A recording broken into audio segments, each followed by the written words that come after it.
on the one hand, she's got to make sure that she says absolutely nothing. And she's quite good at that, it has to be said. And therefore, if you in any way not just interrupt me, but counter me, you're kind of countering a woman of color. And it will be something that the media absolutely love, and they'll promote it as a massive win. There is a disconnect between those two things. Can he tease out of her what her real thinking is? We'll see. Douglas Murray goes straight for the jugular, aiming Kamala Harris's irritating debate tactic that's been rubbing people the wrong way. With his usual sharp critique, he exposes how this maneuver disrupts serious discussions and dodges accountability, turning meaningful debate into political theater. Murray doesn't hold back as he dissects Harris's strategy, warning of the impact it's having on public discourse. If you're fed up with political deflection and want a breakdown that cuts through the noise, this is where you need to tune in. And hey, if you're all about cutting through the political spin, don't forget to hit that subscribe button and stay up to date with more hard-hitting content. Douglas, the first and only debate between Kamala Harris and Donald Trump is just hours away. The Veeps team has been desperately trying to change the agreed-to debate rules. If you were advising the vice president, how would you tell her to approach this clash? Well, I mean, she's got several problems on her hands, hasn't she? Because on the one hand, she's got to make sure that she says absolutely nothing. And she's quite good at that, it has to be said. But she has to say absolutely nothing because we know that many of the policies that she would bring in, as Bernie Sanders admitted this week, would be pretty radical and would put off the public. Mm-hmm. At the same time, there might still be some journalists in America and elsewhere who will notice that she has to say something. I suspect that what she's going to do, and what her advisors will have told her to do, is to try to trap Trump. And they will do that by getting her to do something like the shtick she did in the last debate when she was running for Veep against Donald Trump and Mike Pence. And you remember she kept saying to Mike Pence, "I'm speaking." Excuse me, but I'm speaking. And it was a very clear attempt to sort of say, I'm a woman, I'm also a woman of color, and therefore, if you in any way not just interrupt me, but counter me, you're kind of countering a woman of color. And, you know, steady on there. Don't you realize you're not allowed to do that? I don't think she'll use that technique, but I bet they've come up with a new one that's equally irritating and equally designed to effectively trap her opponent. Douglas Murray takes a sharp look at Kamala Harris's debate tactics, calling out her skill in dodging substantial issues while simultaneously maneuvering her opponent into tough, almost no-win situations. He brings up her well-known "I'm speaking" line from a previous debate. This is important, and I want to add, but Mr. Vice President, I'm speaking. I'm speaking. Describing it as a calculated move that leveraged her identity as a woman of color to make it difficult for her opponent to push back without seeming disrespectful or dismissive. According to Murray, this was a clever, if somewhat manipulative, approach that worked to her advantage. Looking ahead, Murray anticipates that Harris will likely bring a new tactic to the stage, equally strategic, equally designed to keep her opponent on the defensive. He suggests that while it may be effective, it could also irritate viewers hoping for a more substantial, policy-driven discussion. In his view, it's all about playing the game of perception, and Harris knows how to keep the spotlight on her terms. And it will be something that the media absolutely love, and they'll promote it as a massive win. And yet the rest of the viewing public, not all of them, but many of them, will find irritating. Now, what does Trump have to do to get in her head? Should he try to throw her off, pose questions the debate moderators are not asking? Or is he better off just saying as little as possible and letting her talk? Well, it's a very interesting one, this. I mean, everybody sort of has ideas of how to do this. And of course, you know, very few people have actually been on the presidential stage or had a debate with these kinds of stakes.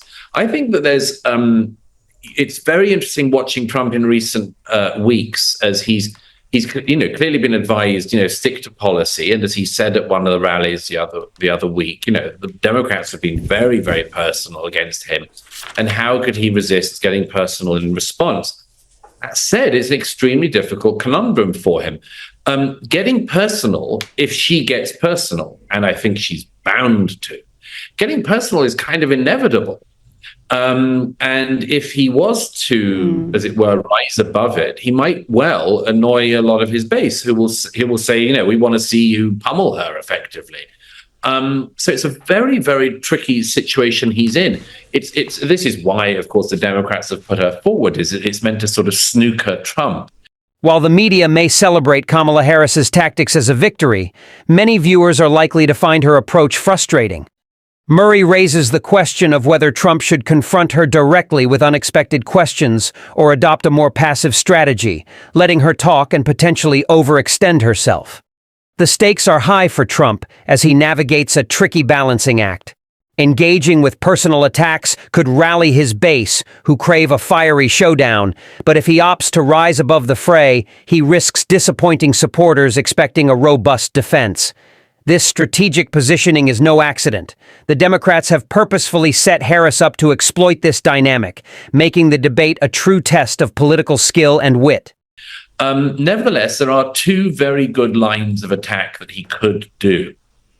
One is to actually ask her to get specific on any policy, literally any policy, Rita. It could be anything from education to foreign policy, taxation policy, absolutely any key policy. And just get her to give any detail on it, not to say the importance of education is something we must remember. And that's why education matters. And let's all think about that for a moment. Don't let her do any of that. Actually ask her some detail. That's the first thing he could do. The second thing he could do is ask her how she squares this circle of this campaign is about fixing America. And yet I'm proud of what Joe Biden and I have accomplished in the last 4 years. There is a disconnect between those two things. Can he tease out of her what her real thinking is? We'll see. If we talk about Trump's debate tactics, two effective lines of attack are prominent. First, he suggests that Trump should press Harris for specific details on her policies, whether it's education, foreign policy, or taxation. Murray emphasizes the importance of not allowing her to deflect with general statements about the significance of these issues, but instead pushing for concrete answers. Secondly, the contradiction in Harris's messaging. She promotes a campaign focused on fixing America while also touting the accomplishments of the Biden administration over the past 4 years. Murray encourages Trump to challenge her on this disconnect and to extract her genuine perspective on the matter, pointing out that it could reveal insights about her views and the administration's achievements.